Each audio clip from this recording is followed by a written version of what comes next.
மிக்க மகிழ்ச்சியான தருணம் இது.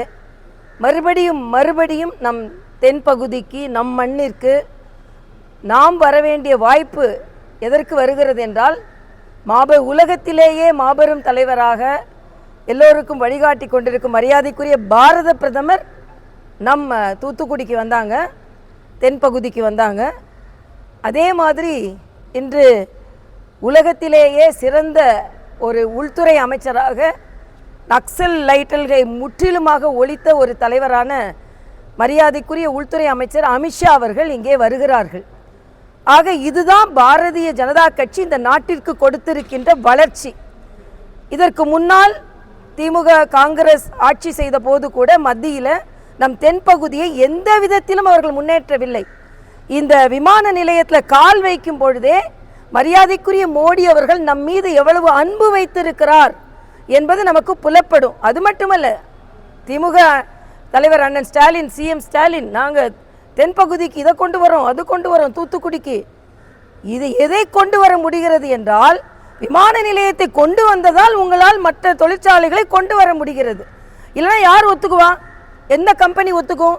ஆக இந்த அடிப்படை நீங்கள் கொண்டு வரும் முன்னேற்றத்திற்கும் அடிப்படை காரணம் மோடி அவர்கள் கொண்டு வந்த முன்னேற்றம் தான், வந்து கொண்டிருக்கும் முன்னேற்றம் தான். அது துறைமுகமாக இருக்கட்டும், நமது விமான நிலையமாக இருக்கட்டும். அதனால இன்னைக்கு உலக அளவில் மரியாதைக்குரிய பாரத பிரதமர் புகழடைந்து கொண்டு வரும்போது யாரோ ஒருத்தர் மிஸ்டர் பிஎம் அப்படின்னு கூப்பிட்டா அதை மக்கள் ரசிக்க மாட்டார்கள் என்பது தான். ஏனென்றால் மாஸ்டர் பிஎம்மாக அவர் அனைத்து நாடுகளும் மக்களும் விரும்பக்கூடிய மாஸ்டர் பிஎம்மாக அவர் இருந்து கொண்டிருக்கிறார். உலகத்தில் எந்த நாட்டுக்கு போனாலும் உங்கள் பிரதம அமைச்சராக யார் இருக்கணும்னா அவங்க சொல்கிறாங்க மரியாதைக்குரிய மோடி என்று. அதனால் இன்னைக்கு மிக மிக வலுவடைந்து கொண்டு வருகிறோம். யாரை கேட்டாலும் பாஜகவுக்கு எங்கே பூத்து இருக்குது, பாஜகவுக்கு பூத்து கமிட்டி கிடையாது அப்படின்னு சொல்லி கொண்டிருந்தவர்கள் இன்றிலிருந்து பாஜகவிற்கு பூத்துக்கு ஆள் இல்லைன்னு சொல்லி பாருங்க, அப்புறம் நாங்கள் வச்சுக்கிறோம். ஏன்னா எங்களோட பலம் அந்த அளவிற்கு நாங்கள் எங்களை பலப்படுத்தி கொண்டு இருக்கிறோம். 2026 இது தெரியும். 5 தொகுதிகள் பாராளுமன்ற தொகுதிகள், 28 சட்டமன்ற தொகுதிகள் தான் இன்னைக்கு நாங்கள், அதுவும் வாக்குச்சாவடி முகவர்கள் மட்டும். உங்களை மாதிரி ரசிகர்களை கூப்பிடுறது, கிரீஸ் தடவுறது, அப்புறம் சாப்பாடுக்கு வழி இல்லாமல் எம்ஜிஆரோட வர விஜய் அவரை ஒப்பிட்டு கொள்கிறார். எம்ஜிஆர் வீட்டுக்கு நான் போயிருக்கேங்க சின்ன பொண்ணா, 24 மணி நேரமாக அங்கே சாப்பாடு நடக்கும் யார் வந்தாலும். ஆனால் உங்கள் மாநாடுக்கு வரவங்களுக்கு கூட பிளாக்ல தான் டிக்கெட் விற்றாங்க, பிளாக்ல சாப்பாடு விற்கிறத நான் இது பார்த்தேங்க. நான் காசு அதிகமாக கொடுத்தா டிக்கெட் கிடைக்கும், இங்கே அதிகம் கொடுத்தா சாப்பாடு கிடைக்கும். என்னங்க இது அரசியல்? அதனால் புதிய வரவர்கள் அந்த வரவெல்லாம் நம்மளுக்கு ஒன்றும் செய்யாது. இன்றைய காலகட்டத்தில் பாஜக பலம் பொருந்திய கட்சியாக வளர்ந்திருக்கிறது, வந்திருக்கிறது. ஏற்கனவே எங்கள் வாக்கு வங்கியை நாங்கள் நிரூபித்திருக்கிறோம். 2026 யார் சொன்னாலும் இன்றைய ஆளும் கட்சியோடு எங்கள் கூட்டணிக்கு தான் போட்டி என்பது எனது கருத்து. நான் ஏற்கனவே சொல்லிட்டேன், தாமரை இலையில தண்ணி ஒட்ட வேண்டாம். தாமரை தண்ணியில் வளரப்போகுது, மலரப்போகுது. இலை அந்த தாமரை இலையில ஏன் ஒட்டணும்? அதை பற்றி எங்களுக்கு கவலை இல்லை. தாமரை தண்ணியில் வளரப்போகுது, மலரப்போகுது, எல்லாரும் ஆச்சரியப்படும் அளவிற்கு மலரப்போகுது. அதை தம்பி விஜயும் பார்க்க தான் போறார்.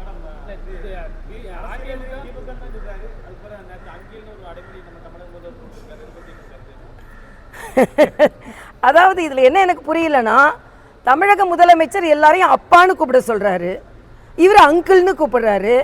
அப்போ இவர் தமிழ்நாட்டில் இருக்கிறாரா இல்லையா என்னன்னு தெரியல. அட்லீஸ்ட் அவர் அப்பான்னு கூப்பிடுற மாதிரி அட்லீஸ்ட் மாமான்னு கூப்பிட்டாலும் பரவாயில்ல, அங்கிள்னு கூப்பிடுறாருன்னா அது எல்லாமே அரசு ஒரு எழுதி கொடுத்தவர் அப்படி எழுதி கொடுத்துட்டாரு. அவ்வளோதான், வேற ஒன்றும் இல்லை. வசனம் எழுதி கொடுத்தவர் அங்கிள் மிஸ்டர் பிஎம் அப்படின்னு கொடுத்தாரு. திடீர்னு கத்துறாரு, திடீர்னு குறைக்கிறாரு. ஆச்சரியமா இருக்கு, எனக்கு பயந்துட்டேன். திடீர்னு நடந்தே காட்டுவோம் அப்படின்னு அப்புறம் திடீர் குறைக்கிறாரு. நான் டிவியில் பார்த்தேன், என்ன பேசுறாருன்னு பார்க்க வேண்டியதானே. இல்லை, அது பொருந்தா கூட்டணியா பொருந்துற கூட்டணியா அவருக்கு என்னப்பா தெரியும்? எத்தனை நாள் அரசியலை அவர் பின்பற்றி இருக்கிறார், அரசியல் ஞானம் பெற்று இருக்கிறார். அவர் அரசியல் ஞானம் இல்லைன்றதுக்கு கச்சத்தீவை பற்றி சொல்றதே ஒரு உதாரணம். அது மட்டும் இல்லை, அரசியல் ஞானம் சுற்றிலும் இல்லைன்றதுக்கு மரியாதைக்குரிய பாரத பிரதமர் என்ன செய்கிறார்னு கேட்குறாரு.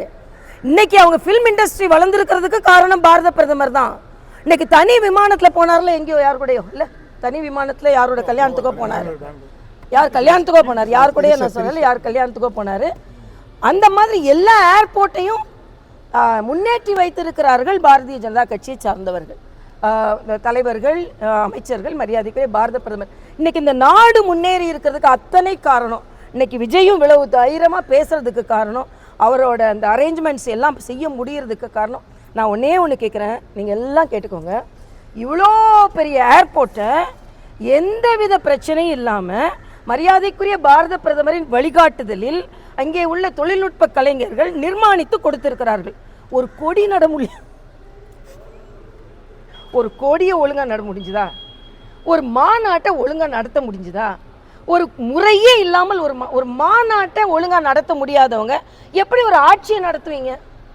அதனால இன்றைய காலகட்டத்தில் ஆட்சி நடத்த தெரியாத முடியாத ஒருத்தர் ஆட்சியில் இருக்காங்க.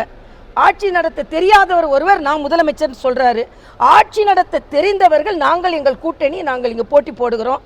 ஏற்கனவே ஆட்சி நடத்த தெரிஞ்ச அண்ணன் எடப்பாடி அவர்களும், ஆட்சி நடத்த தெரிந்து நல்லாட்சி நடத்தி கொண்டிருக்கின்ற மரியாதைக்குரிய மோடி அவர்களும் இணைந்திருக்கிறோம். நிச்சயமா வெற்றி பெறுவோம். தென்பகுதி தேய்கிறது என்று இவர்கள் வசனம் தான் பேசி கொண்டிருந்தாங்க. ஆனால் தென்பகுதி வாழ்கிறது என்ற நிலைப்பாட்டை நாங்கள் கொண்டிருக்கிறோம். இந்த மண்ணில் நின்று மறுபடியும் மரியாதைக்குரிய மோடி அவர்களுக்கு நான் நன்றி சொல்கிறேன். ஏன்னா சின்ன வயதிலிருந்து இங்கே ரயில்வே ஸ்டேஷன் வராதான்னு இயங்கி கொண்டிருந்த மண் இது. ஆனால் இங்கே இவ்வளோ பெரிய ஏர்போர்ட், அவ்வளோ பெரிய கப்பல். அதனால நிச்சயமாக இந்த தென்பகுதி மக்களுக்கு நன்றாக தெரியும், பாரத தேசத்து மக்களுக்கே தெரியும். நம் தென்பகுதி மக்கள் நிச்சயமாக அவருக்கு நன்றி தெரியும்.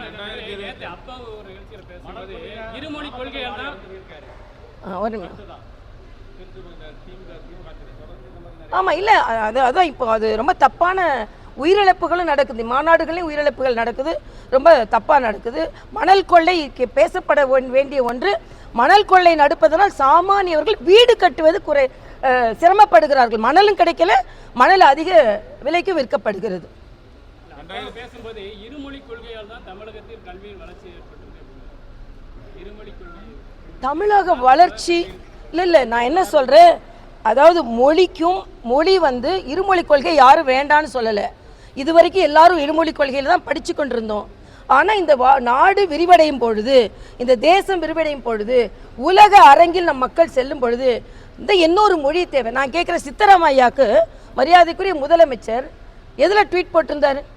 3 மொழியில் போட்டிருந்தாருங்க, கன்னட மொழியில் போட்டிருந்தாரு. ஆக இன்னொரு மொழி தெரிந்தால் இன்னொரு இடத்தில் வேலை வாய்ப்பு கிடைக்குன்றதை தான் சொல்கிறமே தவிர 3 மொழி தான் உயர்த்துன்னு சொல்லலை. 3 மொழி இன்னொரு வகையில் ஏழை குழந்தைகளுக்கு. நான் அதே அப்பாவிட்ட ஒரு கேள்வி கேட்குறேங்க.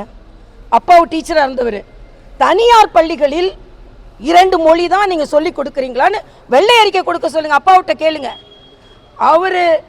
அவரோட தெரிந்தவர்கள் திமுகவில் நடத்துகிற எல்லா பள்ளிகளிலும் 3 மொழி இருக்கிறது. அப்போ 3 மொழினா ஏன் இன்னொரு மொழியை சொல்லி கொடுக்குறீங்க? அப்போ தமிழகத்தில் பிரகடனப்படுத்தட்டும், அரசாங்க பள்ளியிலையும் 2 மொழி தான், தனியார் பள்ளியிலும் 2 மொழி தான். தனியார் பள்ளியில் ஹிந்தி சொல்லி கொடுக்குறீங்க, இன்னொரு மொழி சொல்லி கொடுத்துக்கிறீங்க, உருது சொல்லி கொடுக்குறீங்க. இதெல்லாம் சொல்லி கொடுக்கும்போது வேலை வாய்ப்புக்கு போகும்போது இன்னொரு மொழி தெரியுதுன்னு அவங்களுக்கு வேலை அதிகமாக கிடைக்கும்.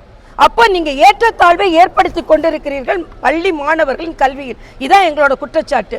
அதனால தமிழகம் எல்லாவற்றிலும் வளர்ந்துருக்கிறது. அதுக்கு எல்லாரோட பங்கு தான் இருக்குது. இவங்க பங்கு மட்டும் இல்லை, உங்கள் பங்கு இருக்குது, ஏன் பங்கு இருக்குது, இவங்க பங்கு இருக்குது, பத்திரிகை சகோதரர்கள் பங்கு இருக்குது, எல்லார் பங்கும் இருக்குது. அதனால் இருமொழி கொள்கை நாம் ஒன்றும் யாரும் இன்னொரு மொழியை திணிக்கவே சொல்லலை.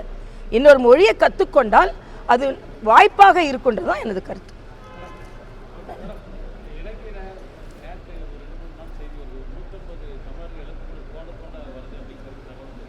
இல்லை, இது ரொம்ப வருத்தம் அளிக்கக்கூடியதாக இருக்குது. அதனால தான் நான் திருப்பி கேள்வி கேட்கிறேன்.